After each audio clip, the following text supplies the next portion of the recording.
Hello everyone, it's Larika here. Today I want to talk about some books that are really close to my heart, and they are books that helped me on my personal healing journey, and I'm hoping that it will help you as well. As you may know, my latest book has just come out in the spring, and it is called A Kind Life, Your Healing Journey. And in this book, I refer to a lot of books that have helped me on my personal healing journey. And I thought I want to just talk about these books a little bit and what they mean to me, and maybe you can get something out of it. So the first section is New Beginnings, where we find out how does a person, how you would deal with new beginnings when things change, ones that you choose and beginnings that you might not have chosen for yourself. So at the end of this chapter, I have the book called Just Kids by Patti Smith as the book that has really helped me with new beginnings. And I have two copies of it. This is the original one I have. I also have a Kindle version that goes with me everywhere. The reason why I chose this book is this book opened my eyes to that I can have a different life than the one I used to have. That I can make changes even though I think it's impossible. And I made those changes in my life, making it a more creative life, a simpler life of what I was after. And so that's why I chose this Just Kids. And this book takes place in New York at the time when Patti Smith just arrived in New York to make a life for her there. And she met this young man, they were both very young, called Robert. And they wanted to be artists and creative people, and they start building their life there in New York City. And it follows how they try and find what it is that they want to create, how they want to live their life.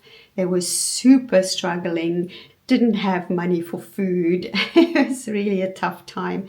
And both Patti and Robert, although they didn't end up together in a relationship forever, they stayed friends, and both of them became something in their own right. Robert became a famous photographer, and Patti became, we know her, Patti Smith, the punk queen, the writer, the artist, the photographer. So she's my absolute, I so look up to her as inspiration on how I want to live my life. So that's why I chose it for New Beginnings. It's great to know of somebody that has come before you and made the changes, and you see, well, I could also maybe do that. Okay, so the second section is Caring for Yourself, which has got to do with self-care. But I focus more on the spaces that we occupy when we care for ourselves, because there's so much out there about self-care and treating yourself and spoiling yourself and doing good things for yourself. But this for me is taking care of the spaces that you are in, where you live, where you work, where you play. And the book for that is called Sacred Space, Clearing and Enhancing the Energy of Your Home by Denise Linn. So this book is another one I've had for many years. It's been well read. Some places there's so many things I've marked. And the way Denise Linn talks about caring of your home and she calls it sacred spaces. And these sacred spaces are your home, where you sleep, where you live. And she's made it so simple on just little things that you can do to make you feel at home wherever you are. Whether you are in a hotel room, you're at an office where everything is not going so great, or in a job with a lot of stress, anywhere like that. She has these wonderful ideas that's so easy to implement or perform that will definitely help you with being more comfortable in your spaces. So that's the second section. The third one is about balance. It's all about balance. So it's helping us to bring balance in our lives, and how do we achieve that? How can we live a balanced life? And the book for that I have is The Hidden Life of Trees, What They Feel, How They Communicate by Peter Wollerban. Oh my gosh, this book is so, it opened my eyes to how trees are, to nature, basically. He talks about that trees actually, in their root system, communicate with each other. How they grow, like the older trees and the younger trees have a way of connecting with one another. You know, the other thing with trees is they know when to rest. They know when their leaves should fall off. They know when to really burst out when spring is coming and just explode with blossoms and leaves and things. And then when fall comes, they need to let go of those leaves and just become this beautiful trunks of a tree. And for me, that is what balance is to know when to push through and do your thing and just focus, but also know when to take a step back and when to make it a little bit more easier and take things a little bit slower. That's balance for me. Then we have next section, giving thanks, living a grateful life, basically, right? It's all about gratitude for me.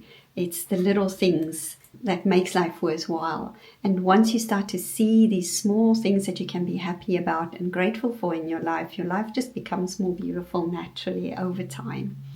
So the book I recommend for this is The Highland Witch by Susan Fletcher, and you probably have heard me talk about this book. It has many different names. I don't know why titles. On Kindle, I have it as Corag. Then there's one that's called Witch Light, and then it's The Highland Witch. It's all three is the same book. So if you get any one of those, it's the same book. Just get one. That's all I'm saying. Because this book, my Witch Light I've had for a long time, and I finally decided to get this one because I really love the cover. And with this title, The Highland Witch, she sounds so wild. And this is about a young woman. It takes place in 1692, and her name is Corag. And she is locked in a prison cell, accused of witchcraft. And during that time in her cell, she starts talking to a Reverend Charles Leslie, about why she's locked away, about her life, and about all those kind of experiences she's had. And the way she talks is so super beautiful. It's just, when I read this book, I just feel happy with my life. I feel happy with life in general, of the world that we live in, of the beauty in the world. And it's all thanks to Susan Fletcher's book about Corag. And if I ever had to choose a Bible of somebody's like, what is my Bible? It would be this book. There is this so much, there's so many lessons in there for me on living a grateful life, a kind life, a beautiful life. Even though there's hardships and troubles, it's just beautiful. Just read it. I don't know what else to say. Just read the book. And then we're going into, let's see what's next. Drops of Kindness. Now this, it's all about being kind, which is the title of my book, A Kind Life. And for this section, the book I chose is called Living the Reiki Way, Traditional Principles for Living Today, and it was written by Penelope Quest. Now, probably you have heard of Reiki. It's a type of energy healing work, and it's a Japanese technique which helps people to relax, and it also promotes healing. And I'm a Reiki teacher for many years now. I think I qualified in 2005, I think, or three or five. I'm not good with numbers. You do not have to be a Reiki practitioner to appreciate this book or to be able to read it, because part of Reiki is also a spiritual practice. And in this practice, it's super simple. There are 5 basic principles that you repeat for yourself, or you can, if you want to, every morning, every evening, or whenever you feel like it. It's super basic. So I'm going to repeat it here. And over the years, I've adapted it so that it suits my language. But the basic principles are: just for today, I don't get angry. Just for today, I don't worry. Just for today, I work hard. Just for today, I am kind to every living thing. And just for today, I am grateful for my many, many blessings. We'd say just for today because it makes all these principles or ideals that we have and want to reach easier to achieve. Because if we fail, which we will, you're not going to not get angry. You're not going to, you will get angry, let's put it this way. You will worry at some point. It's just human nature. And so if we say just for today and we didn't manage to do it, it's okay, because we can just restart it. We can take a step back and say, okay, I got a bit angry there. I should probably, was it valid for me to get angry? Maybe. Did I have to let it out in that way? Maybe not. Whatever that think about it. And then next time you might catch yourself before you explode, right? So that's what the just for today means as well. Anyway, it's a beautiful book. I totally recommend that book. The next section is about a way out of anger. It deals with this emotion that we all have. We all get angry at some point and we all let it out. So the book that I have recommended extra reading on working with anger is called A Peaceful Heart, The Buddhist Practice of Patience by Dzigar Kuntrul Rinpoche. This is the book. Oh my goodness, this book is just so beautiful. I worked through this book when I was taking an online course workshop with Pema Chodron. You will also hear me talk about her a lot. And one of the books that we worked with was this book, ways that we can learn how to work with our anger. Because I also think that the less patient we are, the quicker we are to anger. So anger and patience to me work very closely together. The more patient you are, for me, the less likely I am to get worked up and get angry about something. Does that make sense? So that was the anger one. Then the section is about intuition. Intuition can become a little bit overwhelming when we talk about psychics and all of that kind of thing. And I try to keep this book really simple for everybody to be able to enjoy it. And all of us have intuition. We all have it. We all feel a little something when we meet somebody for the first time and you just feel comfortable and I'm going to get on with this person, or there's like red flags everywhere. That's your intuition. That's your intuition talking. And so this book that I'm recommending is by Laura Lynn Jackson, and it's called Signs, The Secret Language of the Universe. And it's a very new book in my collection. I don't have it for long, haven't had it for long, but it's really been such a good book that I wanted to add it in this section on intuition. And she writes on how intuition and psychic abilities and all that stuff is actually just part of life. It's not an extra thing. It's not like that at all. It's just we have it all around us, and it's like it's those little things that you walk around. You think maybe of somebody that have passed away, and you look down and you see a little feather lying on the ground. There's that synchronicity, that connection, that person is with you, right? It's the little things. And she shows you in this book on how if you pay attention to those little things, you start to recognize the signs everywhere around. When a song pops up suddenly out of the blue and it was your father's favorite song and he's passed away, it's a little hug from him from the other side. So Signs is a really good book to read, I believe, for this. And the next section is In the Moments, which is all about mindfulness. And it talks about, being in the moment, just being aware, have an awareness of where you are, have an awareness of your your outlook, of how you see things. And the more aware we become of ourselves and the world around us, the more we understand it. So I have the book by Pema Chodron called Start Where You Are that I recommend, and I have it on my Kindle. And this is How to Accept Yourself and Others. It's a little bit, don't know if you can see it so clearly, but it is just, I mean, for me, the reason why I really appreciate Pema Chodron is because she makes things so simple.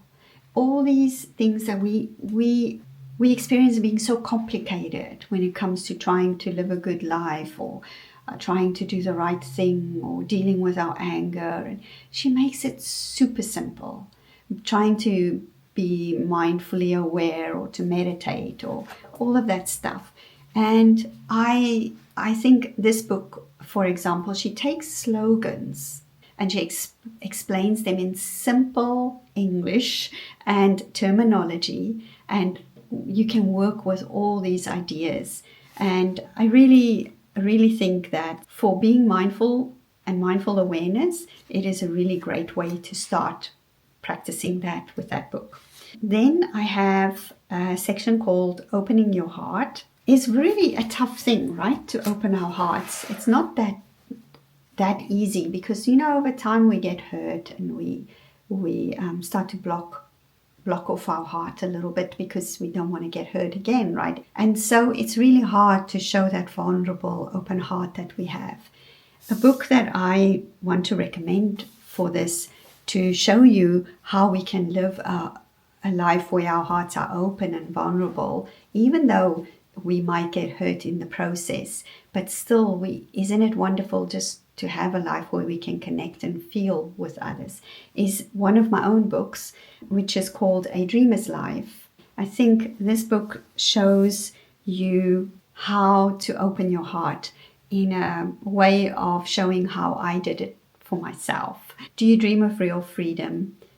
Ever wondered what it would feel like to step into the world with only a suitcase and a passport, to quit your life and become completely free? This book gives you a glimpse inside the mind of a woman on such a journey. A quest for self-discovery, one that weaves between intimate moments of despair, but also the mysterious joy that empowers us when we accept ourselves for who we are. This is a story of people, both real and imagined, from the small towns of South Africa to the old streets of London into the snowy Chicago winters. So, yeah, I recommend this little book if you are interested in how to open your heart. So I think I'm going to stop here for part 1. Part 2 will follow soon. I hope that you found these books useful, these suggestions. And let me know if there's any of these books that you would be interested in buying, or maybe you even own them already and you have worked with them. And I'll also leave a link below to my book if you are interested in going on a healing journey with me. So thank you for watching, and bye for now.